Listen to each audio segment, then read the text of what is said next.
Então, vamos lá, né? Alguns estão tendo aqui problema de conexão, mas a gente já está começando a gravar, né? E depois vocês conseguem pegar a gravação da aula e ouvir, né? Quem tiver algum problema aí durante né, a aula, tá? Que alguns colocaram. E eu sei que está oscilando mesmo para alguns, né? Ontem foi um caos, né? Aqui, né? Para mim também foi um caos, mas ontem a gente conseguiu, né? Ter a aula do início ao fim sem nenhuma oscilação.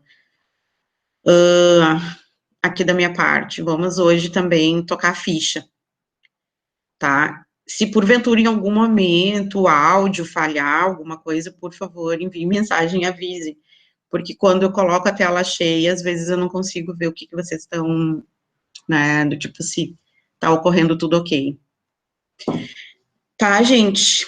Em primeiro lugar, obrigada, né, por estarem aqui presentes, então vamos lá para a nossa 8ª aula, né, estamos aí já há 2 semanas, quase, né, juntos, eu trazendo muita informação, né, para vocês, e agora nessa finaleira, assim, eu queria começar também a ouvir um pouco mais de vocês, né, eu vou começar a passar ali o conteúdo, mas, né, sintam-se à vontade, não se sintam envergonhados, né, de pedir, assim, para interromper e agregar na aula, tá? Porque isso é bem importante. Ontem nós falamos da teoria estruturalista, hoje nós entraremos na teoria japonesa, na verdade, na administração japonesa, né? O que foi essa administração? A gente vai conhecer um pouco, né, do que foi a administração japonesa lá nos seus primórdios, como que ela começou.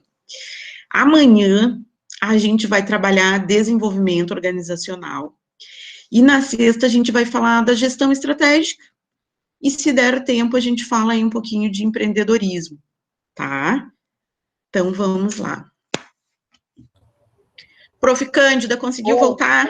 Voltei, eu tô assim, tô indo e voltando, vamos ver se agora... Não, tranquilo, mas qualquer coisa, se não conseguir, fique bem tranquila, tá? A gente vai indo, daí só vai me Ju, avisando. eu posso dar uma introdução? Com certeza. Tá. Uhum. Pessoal, nós estamos agora, hoje, nós vamos falar sobre administração japonesa, tá? Pessoal, hoje, as nossas indústrias, tá? Toda a gestão da qualidade, ela deve-se, né, à administração japonesa.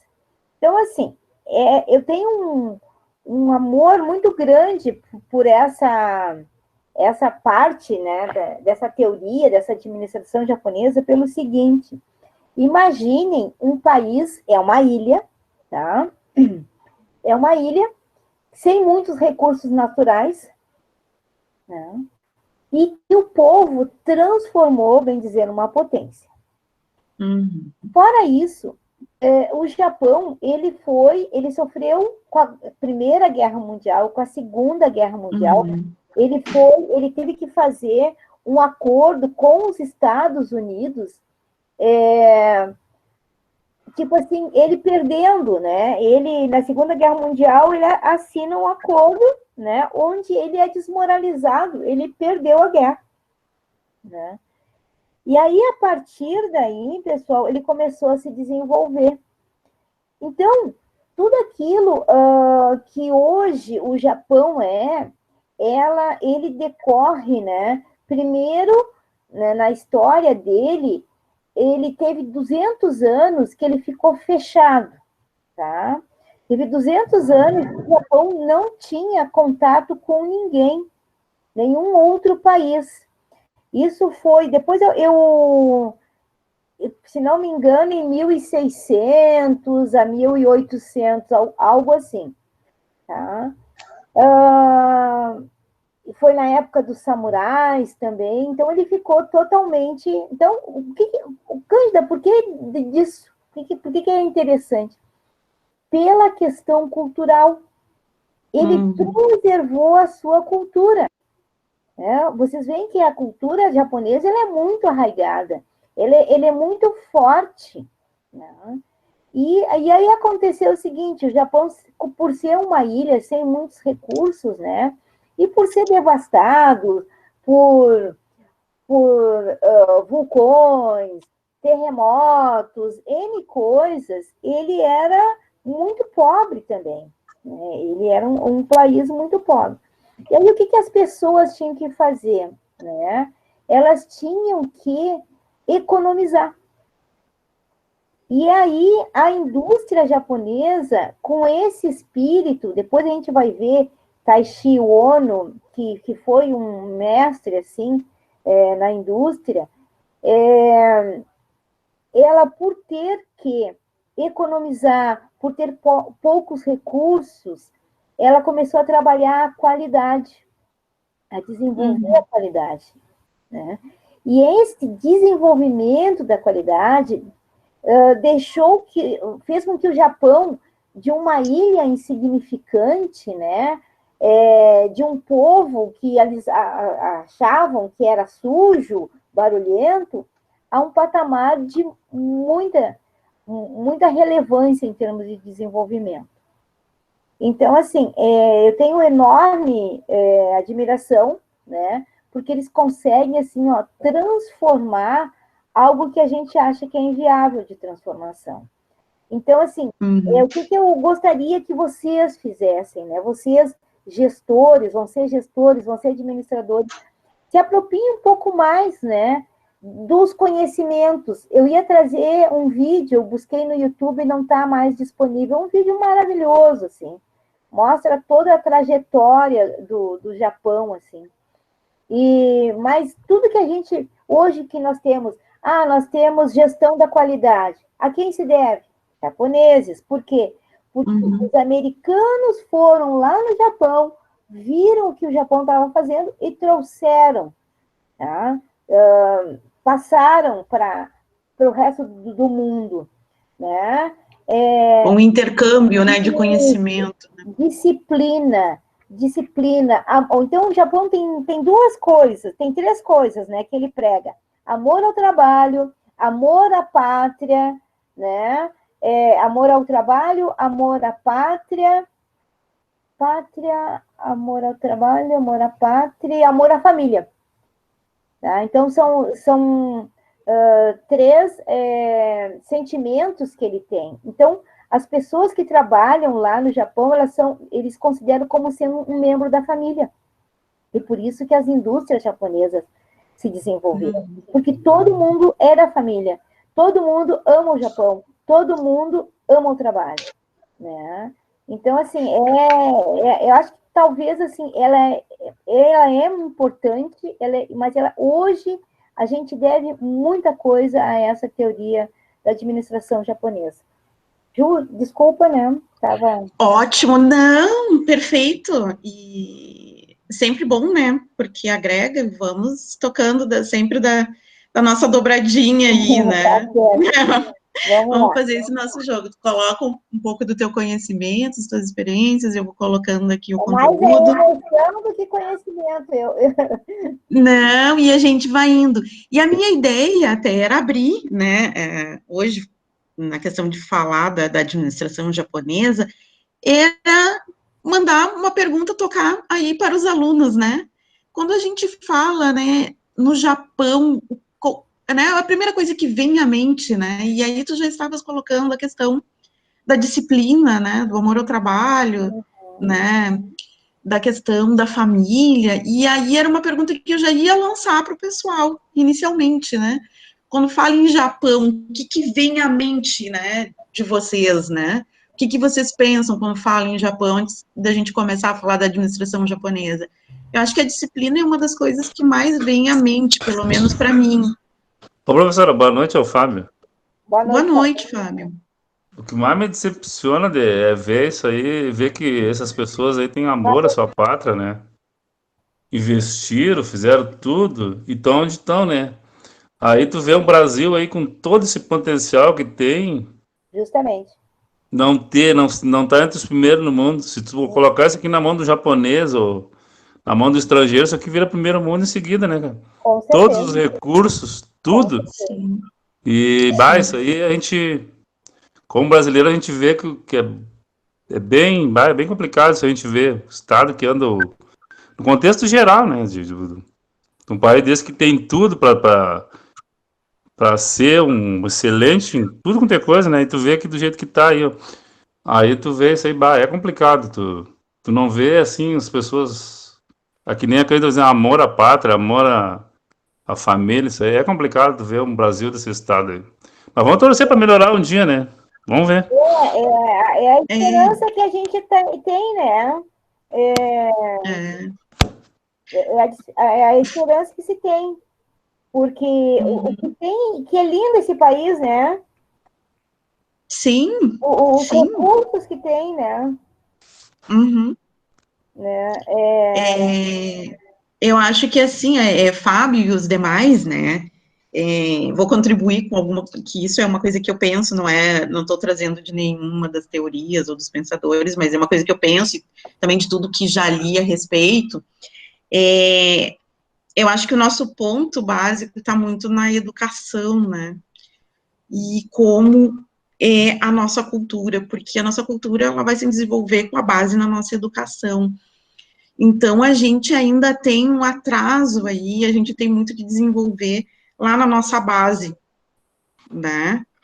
Na questão da educação, dos valores, enfim, muitas coisas, para que a gente tenha uma consciência na idade adulta, né, de como, né, desenvolver o trabalho, né? E eu acho, assim, também o Japão, como eles passaram por 2 guerras, né? Passaram fome, sacrifícios, várias coisas, eles se reconstruíram e eu acho que eles se fortaleceram, né, em cima do trabalho que passaram. Nós somos um país em desenvolvimento e a gente nunca passou por, né, esse tipo de situação, assim, mas também isso não justifica, mas eu acho que a concentração mesmo tem que estar lá na educação básica, começar de lá, né, isso é uma coisa que eu penso e eu sempre defendo, porque ali a gente vai estar formando, né, as cabeças, né, do futuro do país. Então, para a gente ter essa esperança, a gente tem que colaborar muito, né, É que esses lá países é na base. a primeira coisa que eles investem no estudo, né? É na criança, é Sim, na educação. Por isso que eles estão onde estão, né, cara? exato, exatamente. Esse é um ponto, né, assim, fundamental, né, O que a gente problema também. ainda Opa, desculpa, Ju. pode falar. O problema também é que Pode falar, Prof. Cândido. o tamanho desse país, né? O tamanho do Brasil, ele tem um lado que ajuda, né, pela diversidade, mas Uhum, tem. Então, assim, a diversidade é muito grande, né? É, e o jeito de ser administrado, né? Um tira um pouco, o outro também. Então, justamente por essa quantidade essa extensão, né?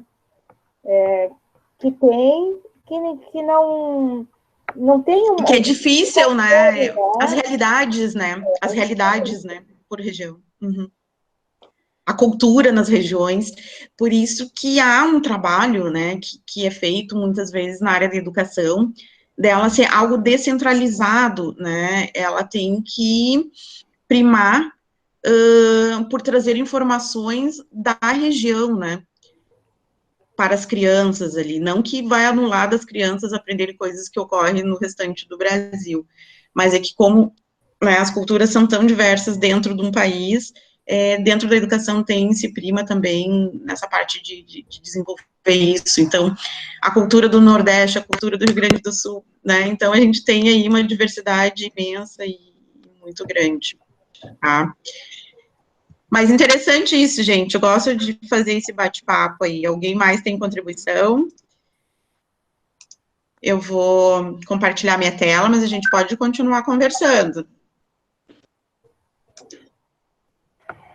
Não tem ninguém querendo entrar? Aí, Ju. Deixa eu voltar ali. Vamos ver. Não. Eu acho que alguém está com o microfone aberto, mas se é para... Pode falar. Não? Tá.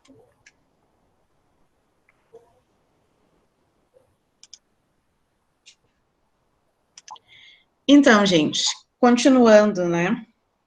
A administração japonesa, né, ela teve origem, né, lá no processo fabril, né, no chão de fábrica. E qual era o foco, né, da administração japonesa? Era minimizar desperdícios, né, e promover melhorias contínuas. O que é isso, né? É trabalhar a gestão da qualidade, como a Prof. Cândida estava colocando lá inicialmente. E quando isso começa, né, começa no pós-guerra, tá? Onde tinha necessidade de desenvolver tecnologia, o conhecimento para ter um diferencial competitivo, tá?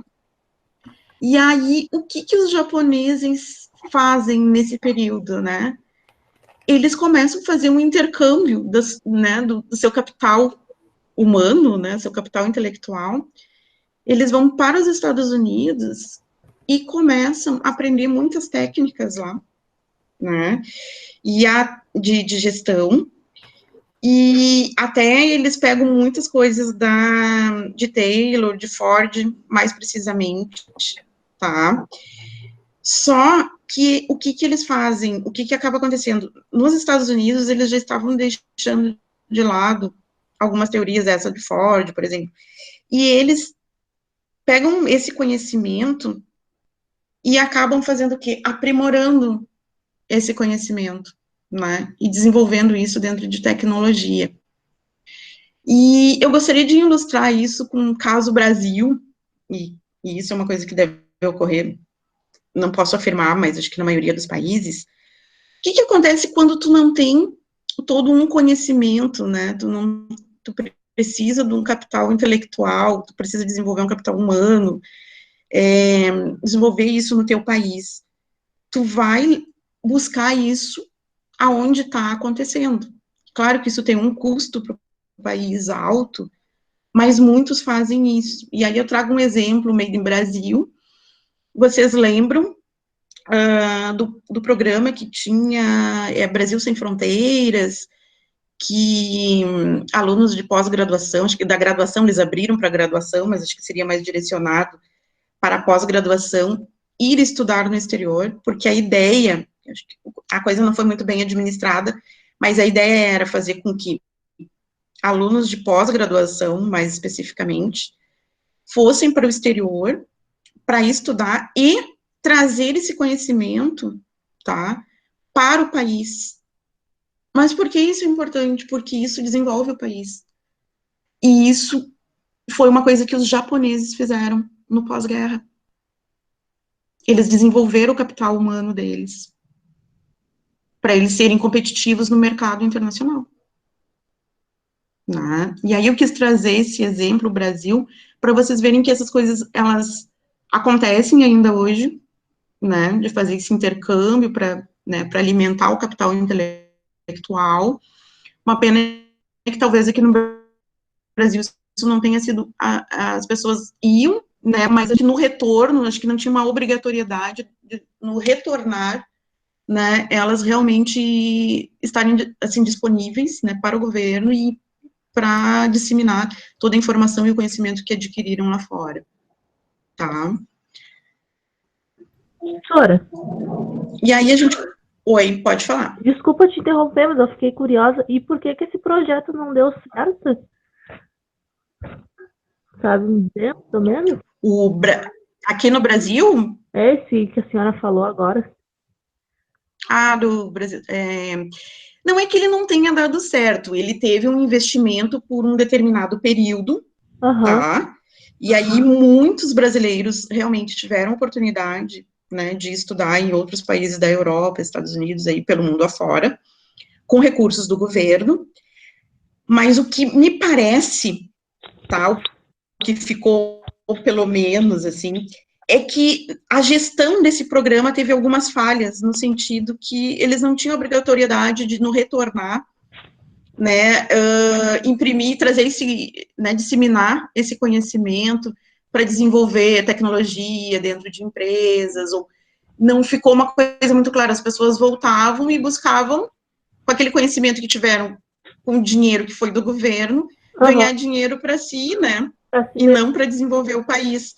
E no Japão, o que me consta, né, quando eles voltavam, eles tinham que já estar direcionados, já, né, era uma coisa já programada de como, né, seria trabalhado isso para não desperdiçar esse conhecimento. Esse programa do Brasil, ele foi um programa bem interessante, mas ele teve algumas falhas nessa gestão, na gestão, né, e foram muitos brasileiros que foram para fora, e uma pena. Oi? Sim? Até mesmo os próprios alunos, né? Porque, poxa, ter uma oportunidade tão grande como essa e não saber valorizar, dando pelo menos um retorno, né? Eu acredito que depois, talvez, utilizasse o conhecimento para ganhar dinheiro, mas que tivesse dado um retorno. Esse é o problema, né? Se de fato há também duas coisas, né? Primeiro, assim, estudar lá, tem a questão da gestão, né? Sim. Vocês vão trabalhar muito com gestão, né? Então é importante. Primeira coisa, vai trabalhar, eu vou estudar lá nos Estados Unidos, sei lá, na Europa, sei lá onde. Tá, vai estudar o quê? Vai fazer o que lá e o que tu vai trazer para o Brasil. Né? Não existia isso. Não existia isso. Né? Não existia o foco, né, no que a pessoa ia estudar e no que ia trazer para o Brasil. Né? Bom, quando a pessoa voltava, né, além de perder o valor da bolsa de estudo, aquela coisa toda, né, ela ia, outras empresas pegavam ela para trabalhar. Absorviam. Gastando, pagando rios de dinheiro, porque o cara, bem dizer, era um especialista. Outra coisa que tem no Brasil, que é uma coisa muito ruim, é a falta de apoio à pesquisa. Tá? Os nossos doutores, os nossos mestres, né, são pessoas assim, ó, eles não têm o incentivo da pesquisa, né, de ganhar bolsa, e também depois de se formar, depois de terminar essa bolsa, de aplicar, né, de reverter para o país esse valor. Esse é o nosso grande mal. Tá? É o mal do Brasil, né? Ei, Cândida. Oi? Mas hoje o pessoal está fazendo... limita alguns alunos, né? Oi. Hoje o pessoal... É o Fábio que está falando. Hoje o pessoal está fazendo, especializando em embora do Brasil, né? Sim, porque paga mais. As outras empresas valorizam... Os caras se formam bem aqui. Eu conheço gente que se formou bem aqui. Lá eles valorizam o profissional, né, cara? Aqui não valoriza, cara. Aí os caras se aperfeiçoam e vão embora. Eles não fazem questão desse cara que é bom no negócio ficar aqui. Aí vem uma outra empresa de fora e o cara vai embora. Justamente. Outra coisa, Fábio, mas também assim, olha só, se o aluno que se formou numa escola, numa faculdade, numa universidade pública, tem que reverter esse valor para o país. Entende? Suponhamos, né? Se formou bonitinho, ganhou lá, eu sou médico, não sei o quê, pela URGS, pela, sei lá, faculdade de medicina, e vai trabalhar no Moinho de Vento, no Mãe de Deus, ou colocar o seu consultório particular. Que é dinheiro público, né? Que é dinheiro público, tem que reverter. Então, vai trabalhar, né, num hospital para pagar aquilo ali. Né? Para pagar, ou simplesmente assim, não pagar tudo, então pagar 60%, 70% do custo que tu gerou para o Estado. Esse é o correto. Mas vai fazer uma coisa dessa. Se não gritam, não fazem passeata, não fazem quebra-quebra. Mas geralmente Mas assim, naquela URGS, tem muita gente que não precisa estudar ali, né? Tá ali, né? Não, Tinha que ter a pessoa tinha que comprovar, passar na prova e comprovar, né? Não tem condição. O Hospital de Clínicas é o hospital referência, é o hospital escola, né? E ele é perfeito. Ali se formam grandes médicos, sabe? Mas tem que reverter para o Estado esse valor que foi dado, para que outras pessoas possam também ter essa oportunidade. Né? Sim. E aí, o grande boom ali, que, né, a gente estava falando inicialmente, o que no Japão aconteceu, né? Esse capital intelectual, ele voltou para o país para desenvolver, né? E aí foi um ponto. Sim. E o que eu estava colocando é Ciências Sem Fronteiras, né? Brasil Sem Fronteiras, Ciências Sem Fronteiras. A ideia era ótima. A ideia era também fazer com que aquele capital intelectual, né, a pessoa, o recurso humano, voltasse para desenvolver o país, só que não foi bem assim, né, tem vários desvios e falhas, né, que é uma pena. Então, assim, ó, existem muitos projetos e políticas públicas bem intencionadas. Em que ponto elas falham na gestão, né, de como é feita a condução, né, porque dinheiro público né, ele é investido em políticas públicas, mas essas políticas públicas, elas têm que ser avaliadas e têm que ser cobradas, né, a contrapartida de tudo que está acontecendo. E eu sou uma defensora disso, até a minha ideia, que eu venho discutindo, né, agora estou trazendo uma coisa que não é bem da matéria, mas que já discuti muito com a minha orientadora, que foi de mestrado, eu trabalhar nessas avaliações dessas políticas públicas, desses dinheiros que são direcionados para coisas que são para desenvolver o país, né, seja desenvolver a nível regional, né, mas que tenha uma cobrança disso, que isso tenha que ter um retorno. Eu sou muito defensora dessa ideia, e se eu for para um doutorado, né, não sei agora ainda, mas o meu trabalho seria em cima disso, né, porque aí está um ponto de desenvolvimento, né, e eu trabalharia talvez desenvolvimento regional, mas isso desenvolve, né, desenvolve a região, automaticamente vai desenvolver as pessoas, né.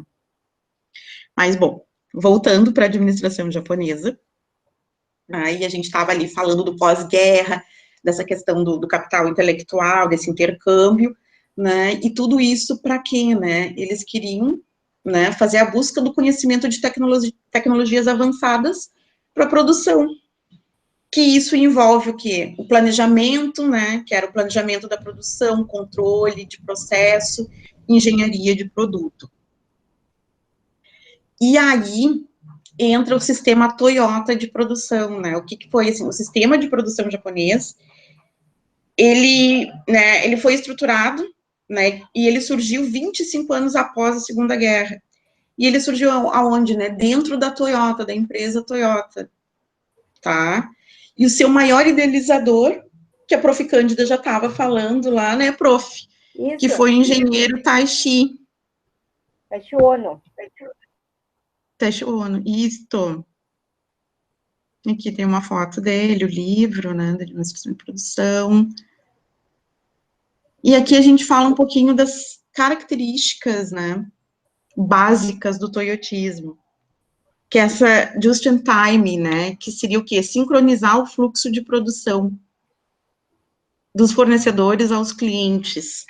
Pessoal, assim, ó, a professora me permite, tá? Sim, sim. No just in time, assim, suponhamos, tá?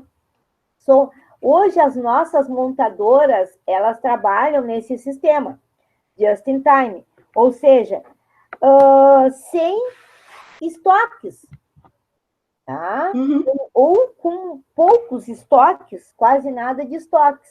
Por quê? Porque o estoque, né? Como o Japão não tinha muito espaço para estocar produtos, né, matérias-primas, e também não tinha dinheiro para comprar, eles trabalhavam assim, ó. À medida que tinha uma produção, né, para uma venda, alguma coisa assim, né? Então eles produziam, né, à medida que ia entrando o material, ia saindo a produção, tá? Algo sincronizado, né? Uhum. Então, assim, ó, sem estoques, né? Sem comprar mais do que precisa, tá? E isso aí, gente, vocês nas empresas de vocês vão ter que cuidar isso aí, né? Se eu não tenho a perspectiva de venda, para que eu vou comprar estoque? Né? Então, como é que vocês vão ter que trabalhar? Vocês vão ter que trabalhar com bons fornecedores, tá? E com bons clientes, né? Sincronizando, olha, eu tenho que entregar para, sei lá, né, para tal empresa no dia 30 de julho. Então, e o meu tempo de produção, né, de transformação daquela matéria-prima em mercadoria é 20 dias. Pô, então, dia 10 eu já tenho que estar com essa matéria-prima aqui. Eu já tenho que conversar com o meu fornecedor para estar essa matéria-prima. Então, isso é sincronização, né, gente? Isso aí é característica do sistema Toyota de produção, né? Posso falar? Posso comentar um pouquinho mais também, Juliana? Pode, não, comenta, Tá. pode ir. Né? O Kanban, hoje, as nossas fábricas trabalham com Just-in-Time, as nossas fábricas trabalham com Kanban. Kanban é um sistema de informação visual, né? Tipo, está em espera, está em andamento, já finalizou, tá? Então, o funcionário olha aquilo ali e já identifica onde ele vai ter que pegar a mercadoria ou pegar o produto fazer a reposição, pronto, né? Depois a muda, né? Busca de eliminação total de qualquer tipo de desperdício. Por que disso, né? Eles não tinham muito dinheiro, não tinham muita condição de ter retrabalho. Então, assim, ó, quanto menos retrabalho, quanto menos desperdício, mais dinheiro eles iriam agregar, mais valores eles iriam agregar para a empresa, né? Para os produtos deles. Então, assim, ó, outra coisa, Kaizen, né? Busca do melhoramento contínuo em todos os aspectos.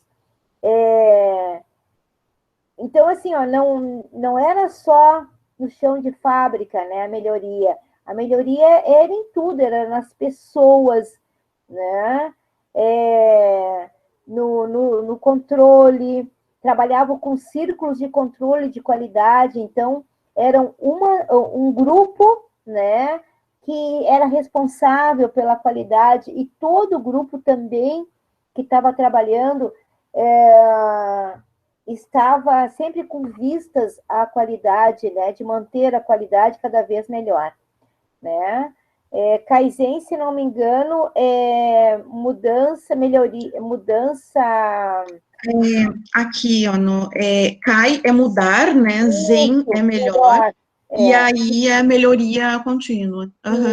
Isso. Todas as pessoas, todos os dias, em todas as áreas, né? Um lema, todas as pessoas, todos os dias, em todas as áreas. É uma filosofia, né, gente? É uma filosofia. Isso. Juliana, obrigada. Não, vamos sempre fazendo essa troca aí. E eu queria ainda colocar um ponto ali no Just Time, que lá na teoria, né, do Henry Ford, quando a gente passou por lá, né, que era a questão da produção em massa, isso lá no início do século XX, do tipo Ford, ele já estava aplicando isso, né, do Just Time. Então, eu acho que eles agregaram, os japoneses, na verdade, eles deixaram esse processo, talvez modernizaram mais, né? Isso é uma coisa que eu queria ilustrar aqui também. E outro ponto, a gente falando, né, nessas características, elas são muito utilizadas, né, na indústria automobilística, principalmente, né, utilizam, né. E aí eu queria perguntar, assim, para vocês, mas em ambiente de escritório, né, que vocês, acho que a grande maioria aqui, né, deve, né, estar diariamente, vocês conseguem enxergar alguma parte dessas características? Né? A questão do desperdício. Material de escritório. Eu trabalhei um tempo numa empresa que comprava um material, comprava um material de escritório que a gente nem utilizava, ficava lá o ano inteiro, né? Então, não tinha essa questão de pensar em cima disso, gastavam de forma desnecessária. Quando a gente vem trazendo esses conceitos, eu sempre gostaria, assim, que vocês fossem olhando para o ambiente de vocês, né, e ver como ele funciona, e como que talvez vocês conseguissem, né, implementar alguma coisa que às vezes é básico, assim, pegar uma parte disso e até conseguir implementar. Alguém tem alguma contribuição aí nesse sentido? Assim, ó, eu contribuo da seguinte maneira, não só, né, material de escritório, água, luz, né, até mesmo papel higiênico, né, papel toalha que seca as mãos, tudo isso, né, gente, isso é um custo. E outra coisa, a questão também, né, do universo, né, do planeta, o planeta, quanto mais economia, melhor, né? Preservar os recursos do planeta, né? E é importante isso. Depois, eu não sei se tu vai falar sobre os 5 S's, né? 5 S. A gente já pode ir falando. Que ele entra nas características gerais lá da administração japonesa, mas a gente pode ir falando. Não, mas a gente pode ir falando. Vai tocando, então, depois a gente... E ali a gente estava falando do Kanban, né? Como é que ele funciona, né? Aí, como que ele foi estruturado? De, tipo, colocar um quadro, né? Do tipo, com as atividades, né, que a fazer, né? A que estão em andamento e as que estão prontas. E isso é feito com post-it mesmo. A ideia que ela foi criada, assim, é de colocar o post-it, né? Para quê? Para ter esse controle do que está sendo realizado, porque aí entra a questão também de um planejamento, né?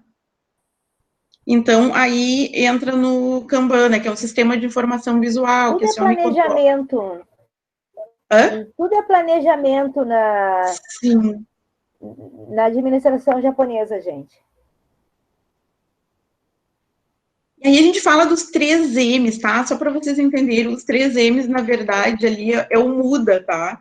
Que busca a eliminação ali total de qualquer tipo de desperdício. E aí eles dividiram, tá? Os 3 M's a serem evitados, né? Sobrecarga, a distribuição desigual, desperdício, e aí tá, irracionalidade é o MURI, inconsistência é o MURA, e o desperdício é o MUDA, tá? E aí vem, né, os mudas, os desperdícios, quais são, né, superprodução, a questão que a gente estava falando de ter estoque, né, não, assim, do tipo, não ter estoque, né, só ter aquilo que realmente for necessário e aquilo que vai ser vendido. Aí entra a parte da logística, né, ali o planejamento de logística, os processos, e a questão dos movimentos desnecessários, né, eles, na verdade, eles avaliavam para ver as atividades, as pessoas dentro das atividades, como reorganizar isso e olhar para ver se tinha necessidade de ter, por exemplo, 10 pessoas para fazer uma determinada atividade. Né? A qualidade, ver a questão do retrabalho. Né? Eles primavam ali por analisar o quê? Como o trabalho estava sendo desenvolvido e aonde verificar em que ponto do processo deveria ser corrigido para que não tivesse retrabalho. E trazendo isso para a nossa realidade aqui mais, sem ser indústria, né, ou fábrica, a gente para às vezes para pensar dentro das nossas atividades, né, administrativas, se a gente não está fazendo um retrabalho, e quando a gente faz um retrabalho, a gente para pensar o que nos levou àquele retrabalho, qual foi o erro, né, e como a gente pode corrigir para fazer com que a atividade não tenha retrabalhos, Algum gestor de vocês já ficou falando, não vamos ter retrabalho, mas vocês tiveram um treinamento para isso, para sanar erros, falhas? Alguém? E outro ponto ali que entra no mundo da questão dos recursos humanos, que daí é essa questão de análise mesmo né, dos cargos, das atividades das pessoas dentro das atividades. E aí eu trago aqui, vocês já ouviram falar na ISO 9001, que ela é uma certificação de gestão de qualidade, que muitas empresas, elas trabalham, né, para se certificar, né, na ISO 9001, para ter a gestão da qualidade, e aí engloba vários itens. E eu ia colocar um link aqui, depois eu coloco lá no Saga, para vocês darem uma olhada na ISO 9001, tá? Que tem algumas partes que estão abertas, que vocês conseguem dar uma lida, porque isso pode contribuir para vocês nas atividades aí, quem faz gestão, tá? E não só para quem faz gestão, mas os demais, vocês futuros administradores, né? Olhar mais para as atividades de vocês, olhando como gestores, né? Olhando como a gestão da qualidade no que vocês estão desenvolvendo. Sora, ela é tipo um selo também para a empresa, né? Isso, Só que para conseguir esse selo tem todo um trabalho de gestão da qualidade que é feita. Aí, Prof. Cândida, a gente pode falar nos 5S, né? Que o 5S, ele entra também. Pode Olha só, vocês vão ter essa disciplina, mudou um pouquinho, mas é tudo a mesma coisa, assim. Vocês vão ter tópicos avançados em administração. Dentro de tópicos avançados em administração, vocês vão ter gestão da qualidade e a gente vai estar falando sobre qualidade e também as questões de certificação, né? ISO 9001. ISO 9001, ela é dos processos, né? Dos processos, como tu faz as coisas, como são feitas as coisas, né? Pode ser atendimento, pode ser uma produção, o que vocês estiverem fazendo pode ter a norma ISO 9000. Tá? Depois a 14.000 é sobre o meio ambiente. O meio ambiente, né? E assim meio ambiente, tá? E assim vai indo. E nessas, é um sistema de gestão, tá? Uma empresa com a norma ISO 9000, ela tem um sistema de gestão, tá? Dentro desse sistema de gestão, tu pode ter 5S, né? Que são formas de também diminuir o desperdício, de ter um pouco mais de disciplina, de ter um ambiente limpo, organizado, né? Seguro. Tudo isso. E isso também vem lá dos japoneses. O programa 5S, o 5S em si, hoje tem empresa que tem até 10S, sabe? Mas o 5S é do sistema japonês, né? E ele também é um sistema de gestão. É como as empresas, né, melhoram, né, o seu dia a dia. Acho legal vocês entrarem na internet, ou senão a gente pode até colocar algumas coisas aí. Posso até ver o que tem aí do 5S e colocar para o pessoal, né? Porque é bem legal. O que a tua empresa tem? Nós trabalhamos os 5S, né?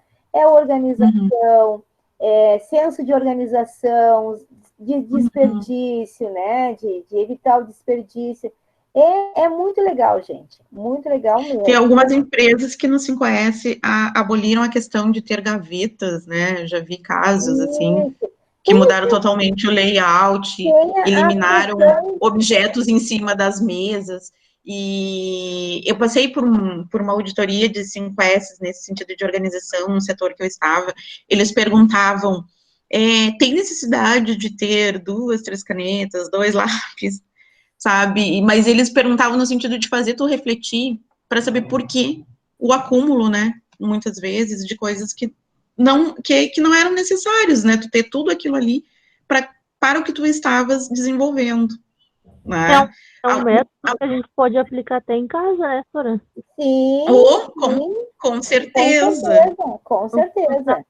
Eu já estudei um pouco sobre ele, já é bem interessante. Não, é bem isso, pode sim, com certeza. Né? Agora, né? Ainda mais para quem gosta de organização e limpeza, é bacana. Não, com certeza. Mas nessa época, onde todos, assim, a maioria, né, tá ficando em casa ou, né, trabalhando remotamente de casa, é um momento em que a gente não pode estar tanto na rua, a gente se voltar para casa e de repente se organizar, né? Sim, Fazer um 5S em casa. Dá para se ocupar um pouco. Com certeza. E aí eu trago agora as características gerais, tá, da administração japonesa. E aí ela fala em administração participativa. E aí eu faço um link com o que a Prof. Cândida estava colocando lá no início, né? Da questão, essa questão da participativa é que ela envolve os funcionários, né? Tem a questão de os funcionários, eles fazem parte do processo decisório, né? Então, assim, ó, é trabalho em grupo, né? Mas tudo isso tem um controle exercido através de liderança.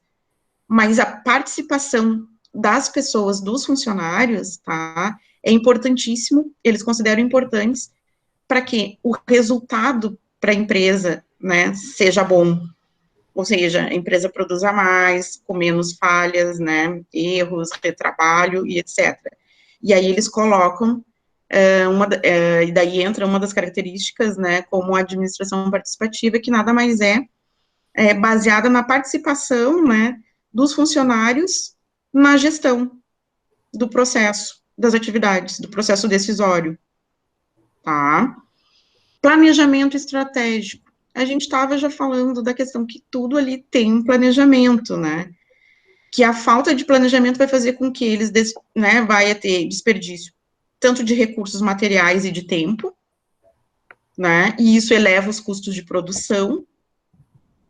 E aí, então, o planejamento estratégico é algo que está dentro, né, da administração japonesa como algo bem importante.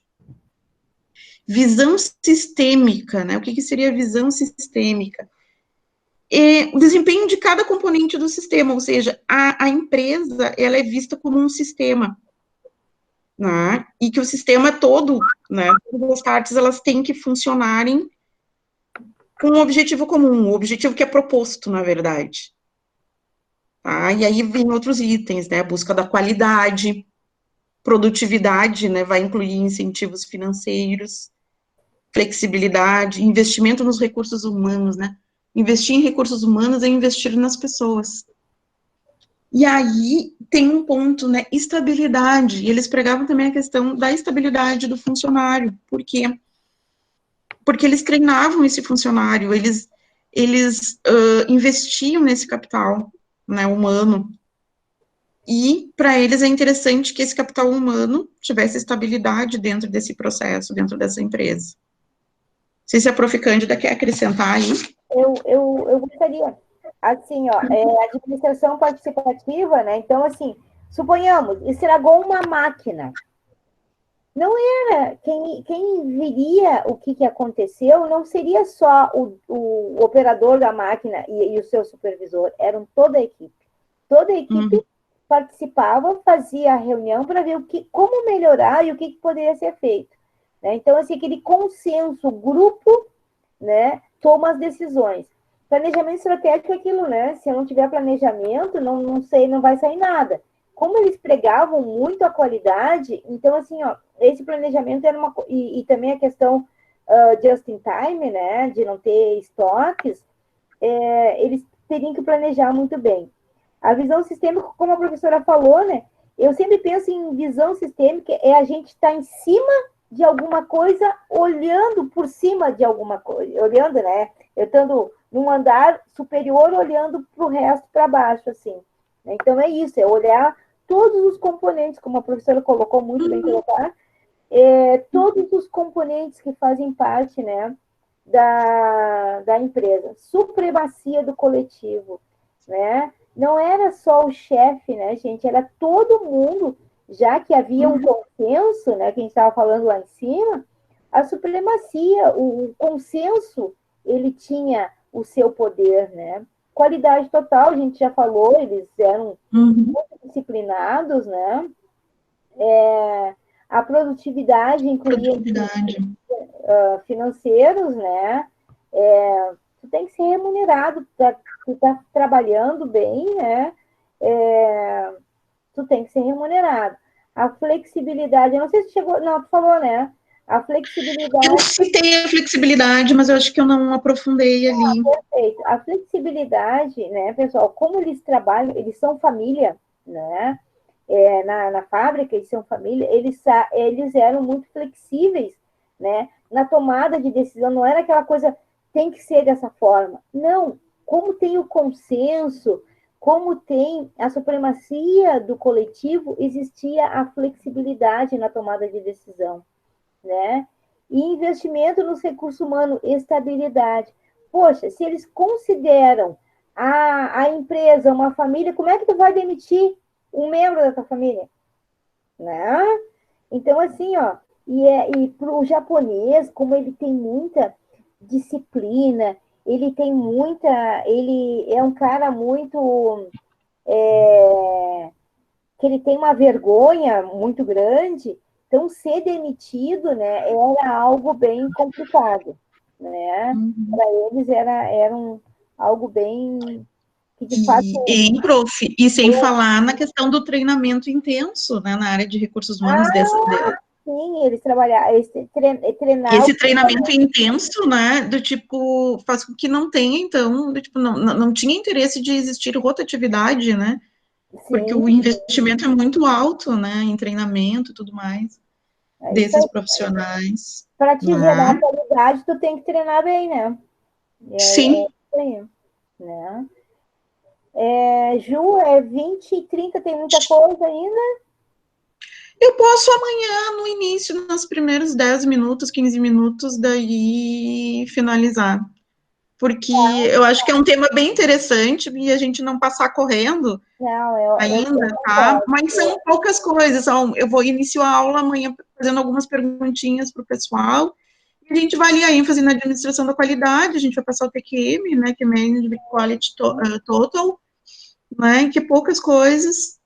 E a gente para ali no PDCA, que eu quero trazer para eles de novo, mais abertinho, até para que eles consigam olhar para o seu negócio, para as suas atividades, e de repente tentar até aplicar alguma coisa, né, assim, de forma básica. Amanhã o que vai ser Amanhã nós iremos trabalhar o desenvolvimento organizacional. Perfeito. Então, tá?